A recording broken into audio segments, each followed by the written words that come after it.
Good afternoon, it's Mazzy here. This is number 36. It's the music stupid, where I concentrate on 5 albums that I've selected, carefully selected, and I want to talk to you about the music and what I love about these records. Personal choices from my collection. It's the music stupid comes from the old quote from James Carville in the 1992 Bill Clinton presidential election, based on "It's the economy stupid," not pointing stupidity at you, the audience, but as us, as myself in this case, the presenter, that everything, whatever it comes down to, it's the music that you need to concentrate on. I hope that suffices. So I pretty much picked singer-songwriters today that I've been listening to lately, that have been going through my head for a lot of reasons. And the first album I want to show is Hejira by Joni Mitchell from 1976. This is a transition period. Just prior to this, Joni Mitchell started getting into that kind of hybrid jazz thing with the hissing of summer lawns. This is the year I saw her at the Last Waltz, and she performed Coyote there. But this is where it gels. There are fans of Joni Mitchell who love and feel Blue is her masterpiece, her best album. And I absolutely love Blue. I love everything. The first album I got into that I actually acquired was Ladies of the Canyon by Joni Mitchell. But this is a mature record, and I think this could be her best record as well. It just depends on the mood you go in. Now, this is acoustic bass at the get-go. There's acoustic guitar and her vocals, but then these jazz musicians are brought in. Jaco Pastorius, the great fretless jazz bass player, is all over this, and it adds something unlike any other album of Joni Mitchell's up to this point. And of course, I mean, the studio musicians perfect this. This is a promo copy that I got from the label in 1976. It's one of those lovely white label promo albums on Asylum Records with wonderful photography by Norman Seeff, who worked with Joni on several subsequent albums, this record and several before and after this. I believe these other shots are taken by Joel Bernstein, who is not only a photographer, guitar tech, archivist for Crosby, Stills, Nash and Young, as well as Joni Mitchell. And around this time, actually, I met Joni Mitchell briefly. She came into the record store that I worked at and came in and bought a bunch of cassettes. And my friend Brooks sent me, he has a copy of the MasterCard or Visa switch that I wrote. She bought cassettes and signed by Joni Mitchell. So I have a copy of her. I'm sure that credit card is long expired by now, but Joel Bernstein brings her in the store because he at the time lived up the hill from our record store. This is inspired by the road trip she took where she drove across country with some friends of hers, and the car broke down, so she buys a used Mercedes. And then after they get to California, she's driving back across the country, I believe, alone. She thought of these songs and started writing the lyrics and working on the songs. But it's such a really wonderfully recorded record, and it's that perfect fusion before she gets in, dives in and devolves or evolves, depending on your point of view, into more of the jazzy, obtuse versions of her songwriting and production. Now, I like the subsequent records, Don Juan's Reckless Daughter, and the ones beyond that, Mingus, but they didn't really catch on in terms of the public. Although this sold really well, it didn't sell as well as, 2 records earlier, 1974's Court and Spark, which was her biggest hit, massive hit, and of course the live album, Miles and Isles. So Joni Mitchell has, reemerged lately, partly because of Brandi Carlile, who's brought her. She played at the Folk Festival, Newport Folk Festival, has an album out with all these great women singers, and I love that she's healthy enough at least to sing again and to perform again, and that's going to happen on some limited shows coming up into next year, I believe. Another singer-songwriter who I just adore, which I would consider, and believe me, I'm not alone here, the perfect voice of British singers in history, and that's Sandy Denny. This is her 1972 album, her second solo album. Of course, she came from, she was a singer in Fairport Convention, briefly with the Strawbs, had a little bit of a tempestuous life with addiction later on, and died way too young, I believe at 31 years old. This was produced by Trevor Lucas, who I believe she would marry later and would form a band with him called Fotheringay. I can't remember if that came out right before or after this. Someone's going to call me on it. I just don't remember right now. Love this cover photograph. This is, to me, the most iconic cover photograph of this beautiful woman and this beautiful singer and songwriter, taken by David Bailey, the famous portrait fashion photographer, English fashion and portrait photographer, as I said twice right there, who was sort of the template for the film Blow Up, the Antonioni film from 1966. See, I want to tell you the layer, 6 degrees of separation when I talk about this music. This starts out with a little country feel. You have Sneaky Pete Kleino on pedal steel, who played with the Burrito Brothers and so many other, Linda Ronstadt, so many great country rock artists, American on there. And you have several members of Fairport Convention, Richard Thompson and Dave Swarbrick, who plays beautiful violin. Now, it starts a little country.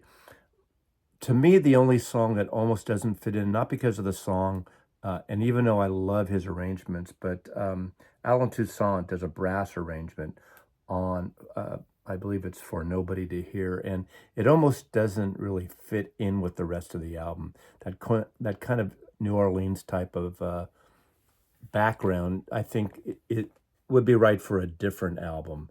But the vocals on this and the arrangement, for the most part, the folk rock, as we get towards the end of the album, with It Suits Me Well, it becomes a little more lush, and there is some orchestration. But standout tracks are Listen, Listen, one of my favorite songs of hers. She has a beautiful version of Tomorrow is a Long Time, Bob Dylan song that he recorded during the Whitmore demos back in 1962, I guess it is, or 61, that he hadn't recorded. And I think it was out on bootlegs, but it really, the only time it came out was on Bob Dylan's Greatest Hits Volume 2, a live version, but it's been covered by so many artists, including Joan Baez and many other folk and pop art. I think Nina Simone also did a cover on it. But one of the standout tracks, too, is the last track on side 1, Quiet Joys of Brotherhood. She does this multi-tracking of her voice, virtually pretty much a cappella with some reverb. And the last minute or two is Dave Swarbrick's gorgeous violin playing alone after her lyrics and her voice dissipates, and it goes into that. And it's such a gorgeous album. All the lyrics handwritten by Sandy Denny, a true brilliant singer, one of Linda Ronstadt's favorite singer. This is from 1972, self-titled, Sandy, from Warner Brothers Records in 1975. And this is Hearth from Earth. This is Hearth Martinez. I think he only had 2 records out on Warner Brothers. And interesting career. Hearth Martinez, this album was produced by Robbie Robertson. He was sort of, I don't know if discovered's the right word, but championed by Bob Dylan. And then obviously Robbie Robertson, the band, caught on and produced this album, got him the deal with Warner Brothers Records. Garth Hudson from the band is also on it. I think Levon Helm plays on a little bit. And it's a quirky UFO record. What does that mean, Mazzy? Sometimes he has this light Antonio Carlos Jobim kind of bossa nova thing to his, which is very lightweight and very kind of Brazilian pop with acoustic guitar and a little bit of a mambo, a rumba, Brazilian thing happening. Sometimes he sounds like a lighter Bob Dylan, also a little bit of Dr. John. So he's got a mix of folk and bossa nova and quirky lyrics. Sometimes he's got the quirkiness of a Van Dyke Parks as well. This cover was also taken by Norman Seeff, who worked on those Joni Mitchell covers. Here's him staring at the UFOs. He's from East LA. His heritage is Mexican and Spanish. I think he was in some bands in the late 60s of East LA. And again, discovered by Dylan with help of Robbie Robertson. So Hearth Martinez, Hearth from Earth, 1975, Warner Brothers Records. Next is an album that I only heard for the first time 2 years ago. It came out 52 years ago in 1971. And it's the first solo album by Colin Bluntstone, the great main voice of the Zombies. And this was recorded soon after the Zombies had split up after Odyssey and Oracle. It was produced by Rod Argent from the Zombies as well. And this record I remember seeing for years in record stores and never listened to it. This is one hell of a fantastic record.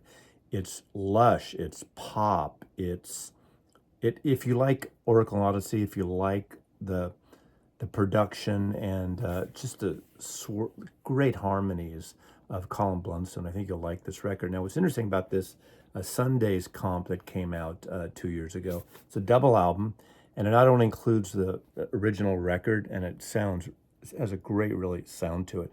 It's got another disc of demos and sort of alternate and outtakes.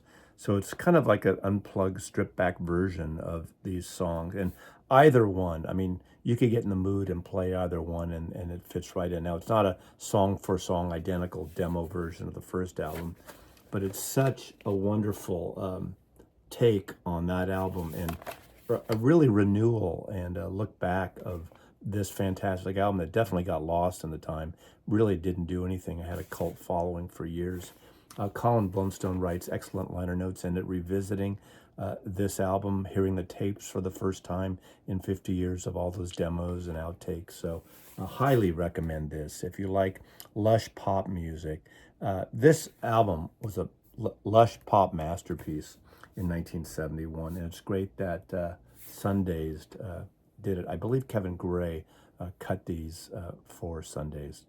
And lastly, another singer-songwriter who was in one of the great rock bands of the 1960s, who for a very short time, 3 years at the tops, really, I think it lasted a little longer, 65, 66, 67, had some of the great top 40 hits on AM radio.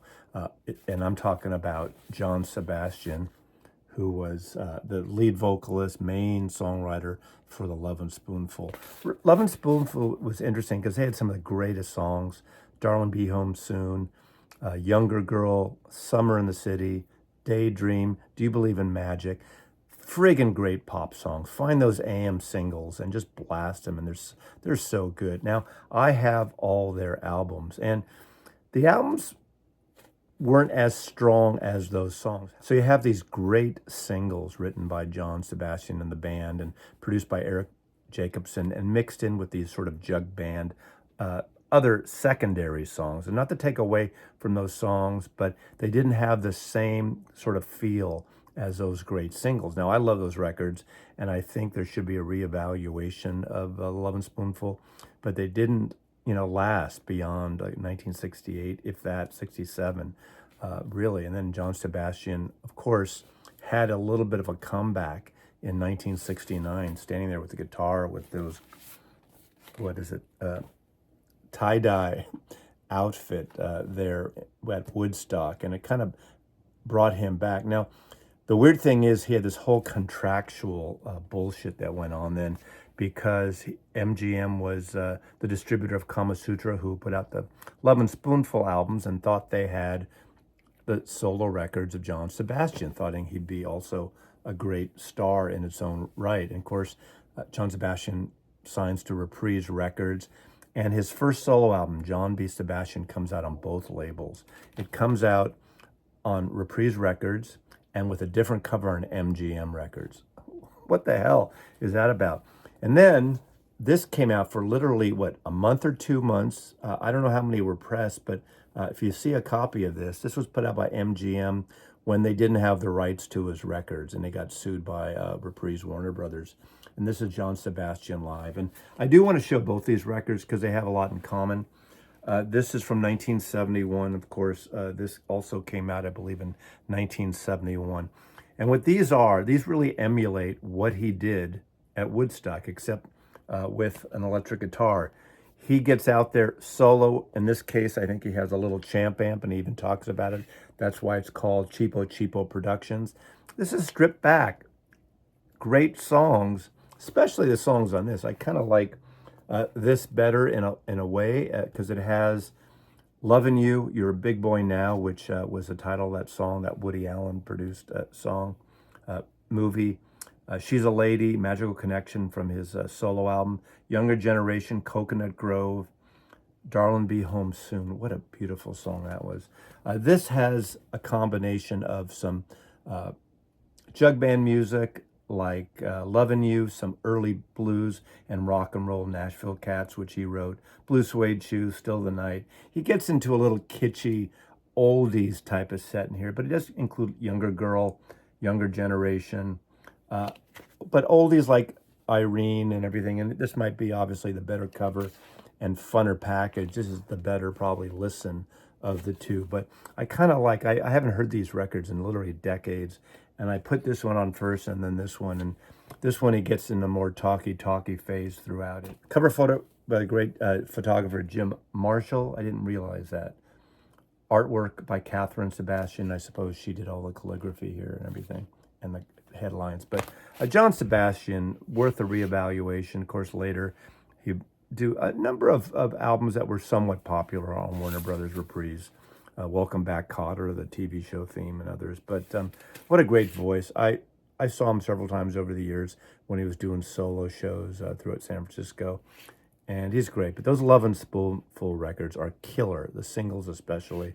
So if you don't have any Lovin' Spoonful, at least get like a hits comp with those great singles. But still, I remember once getting a comp, putting it on stereo comp, and so excited to hear Summer in the City. I think it was a CD actually.